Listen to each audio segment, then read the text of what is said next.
राज्य कर्मचारी बंधू आणि भगिनींनो, आत्ताच्या घडीची सगळ्यात मोठी अपडेट येत आहे की सरकारी कर्मचाऱ्यांच्या वेतन आणि भत्ते तसेच पेन्शन व इतर लाभांमध्ये सुधारणा करण्यासाठी 8व्या वेतन आयोगाची तात्काळ स्थापनाबाबतचे हे वृत्त आहे. काय आहे सविस्तर जाणून घ्या. कुणाला लाभ होईल कुणाला नाही याकरता व्हिडिओ पूर्ण बघा. चॅनलवर पहिल्यांदा आला असेल तर प्लीज सबस्क्राईब करून बेल बटन दाबायला विसरू नका. तर चला व्हिडिओला सुरुवात करूया. बंधूंनो, सरकारी कर्मचाऱ्यांच्या वेतन आणि भत्ते तसेच पेन्शन इतर लाभांमध्ये सुधारणा करण्यासाठी केंद्र सरकारकडून तात्काळ नवीन वेतन आयोगाची 8व्या वेतन आयोगाची स्थापना करण्याबाबत केंद्रीय कॅबिनेट सचिव यांना अधिकृत पत्र सादर करून निर्देश देण्यात आलेले आहेत.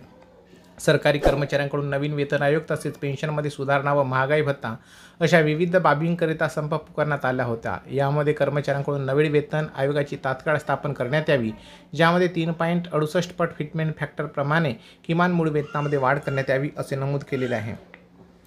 महागाई भत्ताबाबत विशेष सरकारमार्फत 4% ते 60%च्या श्रेणीत महागाई भत्ता जाहीर होते, परंतु कर्मचाऱ्यांना केवळ 3 ते 4% अशी DA वाढ लागू केली जाते. कोरोना काळामध्ये सरकारी कर्मचाऱ्यांना 18 महिने कालावधीकरिता महागाई भत्ता अद्याप प्रलंबित आहे.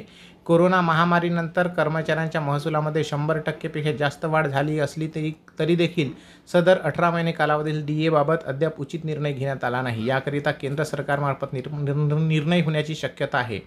या कर्मचाऱ्यांना नियोजित कालावधीनुसार अपेक्षित असणारा 8व्या वेतन आयोगाची स्थापना तात्काळ करण्याची तसेच केंद्राच्या वेतन श्रेणी, पेन्शन तसेच भत्ते आणि इतर लाभांमध्ये सुधारणा करण्यासाठी कर्मचाऱ्यांची मागणी लक्षात घेऊन तात्काळ नवीन वेतन आयोग समितीचे गठन करण्याचे निर्देश सदर पत्रामध्ये देण्यात आलेले आहेत. या संदर्भातील सविस्तर पत्र मी आता स्क्रीनवर स्क्रोल करतोय बघा.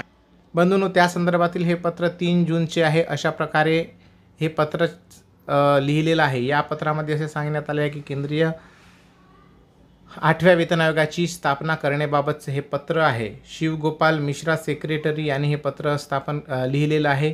तर याचाच अर्थ येणाऱ्या दिवसांमध्ये तुम्हाला याची एक चांगली बातमी मिळू शकते असं मला वाटते. तर तुम्हाला काय वाटते तुम्ही आपल्या प्रतिक्रिया कमेंट्स बॉक्समध्ये नक्की लिहा. आवडल्यास लाईक करा, शेअर करा. चॅनलवर पहिल्यांदा आला तर प्लीज सबस्क्राईब करून बेल बटन दाबायला विसरू नका. धन्यवाद. जय महाराष्ट्र, जय शिवराय.